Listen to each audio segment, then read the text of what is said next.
Kita waktu itu laporin Setnek ya. Seperti itu. Jadi memang dari Komisi Informasi Pusat dengan termohon Andri. Ya. Jadi karena ini sudah keluar, makanya saya punya bukti untuk dilaporkan ke Ombudsman. Ini salah satu bukti yang saya pakai untuk melaporkan ke Ombudsman tentang fakta-fakta hukum bahwa KPU belum pernah mengasih arsip ke Andri, ya. Dan waktu itu kan ada saksinya di situ dari KPU. Saksi KPU menyebut memang mereka belum ngasih, padahal sesuai dengan Undang-Undang Kearsipan nomor 43 tahun 2009 itu 5 tahun arsip, 5 tahun dokumen sejak keputusan MK itu sudah harus diserahkan ke Andri. Lalu nanti Andri itu melakukan proses yang namanya autentikasi. Autentikasi itu proses ngecek apakah fotokopi legalisir sama dengan aslinya. Ya. Nanti dia juga ngecek ukurannya, dicek juga isinya itu informasi yang di dalam, NIM, nama, tanggal lahir itu Andri akan ngecek ulang sehingga layak arsip itu disebut otentik. Inilah yang saya kejar. Karena fotokopi yang dikasih dulu-dulu itu ijazah itu ternyata belum diautentikasi oleh Andri, sehingga itu saya sebut datanya, maaf kata ya, data sampah, data primer yang tidak pernah ada tahu orang. Pernah enggak KPU membandingkan fotokopi terlegalisir dengan aslinya? Ternyata tidak pernah. Dari berita acara yang ada kita terima itu tidak pernah ada. Seperti itu. Di sini pentingnya Ombudsman supaya nanti Ombudsman ngejar nih. Saya tadi bermohon supaya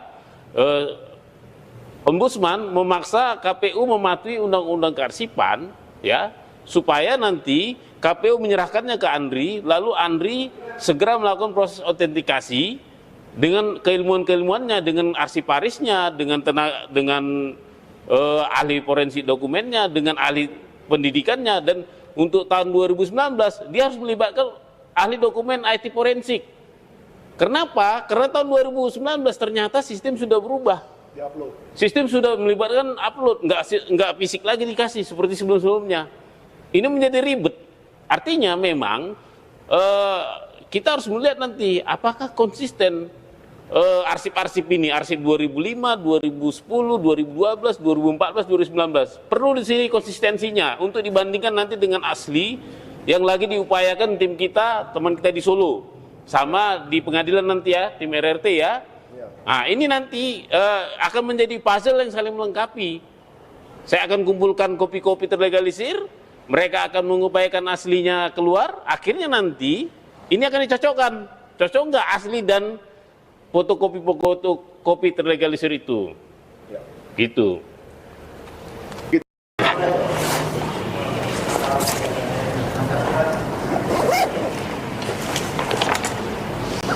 Jadi sudah selesai dari dalam, sekarang harus udah cukup ya? Kalau di sini boleh Pak, di sini boleh. Di sini boleh? Enggak, mau lihat ombudsman-nya? Oh boleh. Oh sini aja? Oh oke. Terima kasih. Tadi saya sudah diterima laporan kita. Nih. Sebelumnya ombudsman itu sebenarnya laporannya ada 2 mekanismenya, satu online, satu lagi offline. Kenapa kita kemari? Sebelumnya kemarin semalam sudah saya masukkan online-nya ke sistem Simpek 4 namanya ya, aplikasi mereka. Namun karena pengalaman 3 bulan yang lalu, tanggal 27 Agustus yang lalu kita melapor tapi nggak ada kabarnya, maka saya pikir yang online itu nggak efektif. Jadi saya ajak teman-teman ke sini supaya kita melapor secara offline, supaya kita sama-sama tahu nanti publik menagih nanti nih. Ya. Harapan kita adalah supaya ombudsman memeriksa layanan Andri, kenapa dia tidak bisa memberikan dokumen arsip ijazah mantan presiden kita tahun 2014 sama 2019, mantan gubernur DKI kita tahun 2012, mantan wali kota Surakarta tahun 2005 dan 2010. Dengan begitu Andri juga harus meminta secara administrasi ke KPU, seperti itu. Saya tidak berharap pidananya, mungkin ada pidananya disebut di situ. Tapi harapan saya adalah kita harus belajar jangan sampai kejadian hilangnya dokumen arsip Super Semar itu terulang lagi di ANRI. Ini kan ijazah Bapak Presiden kita, pemimpin bangsa yang harus dikenang oleh masyarakat Indonesia ya. Anak cucu. Anak cucu kita ke depannya. Ijazah Muhammad Hatta saja bisa dilihat kok di Belanda. Bayangkan itu betapa bangganya Universitas Rotterdam ya terhadap alumninya. Ini seharusnya yang begini-gini, apalagi kita ya.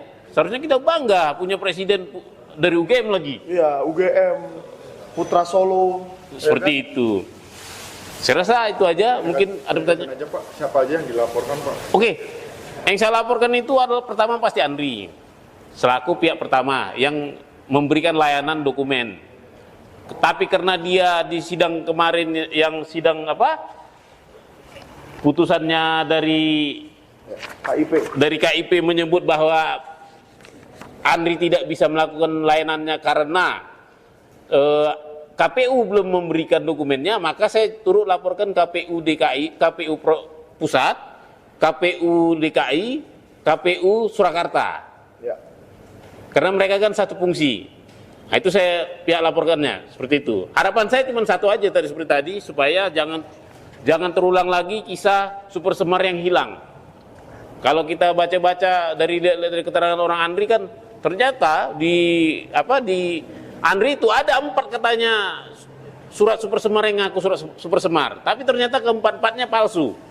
Jangan sampai yang begini terjadi. Tiba-tiba banyak fotokopian beredar di mana-mana, ternyata semuanya palsu.